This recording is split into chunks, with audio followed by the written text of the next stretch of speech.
इंधन टँकर चालकांच्या संपाचा शालेय विद्यार्थ्यांना फटका बसणार आहे। संपामुळे अनेक पेट्रोल पंपांवर डिझेल उपलब्ध होत नसल्याने स्कूल बस बंद ठेवण्याचा निर्णय स्कूल बस मालक संघटनांनी घेतलाय।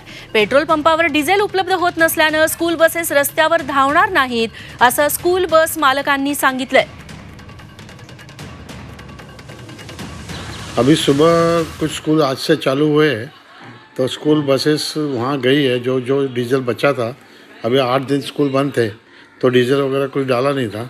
आज सुबह अभी गाड़ी तो चली है, 1-2 लाइन होगी, और जब तक डीजल नहीं आएगा तो फिर बसेस सब बंद हो जाएंगी। अभी विरार, वसई वगैरह सब स्कूल चालू हुए हैं और पौधा स्कूल भी सब चालू है, तो वहाँ डीजल है ऑलरेडी। तो जब तक गाड़ियाँ चलेगी, अब डीजल नहीं मिलेगा दोपहर के बाद या जो भी होगा, तो फिर स्कूल बसें भी बंद हो जाएंगी। एक गोष्ट अशी आहे की मी त्यांना नम्र आवाहन करतो की कुठल्याही परिस्थितीमध्ये वाहनाच्या संदर्भात असलेले प्रश्न आणि शिक्षण खात्यावर कुठल्याही परिस्थितीमध्ये त्याचा परिणाम होता कामा नये, याच्यासाठी त्यांनी आपसातच मीटिंग घ्यावी आणि मुलांना घेऊन जाणाऱ्या वगळांना जी वाहनं असतात त्यांना याच्यातून वगळावं, अशी आमची त्यांना विनंती आहे।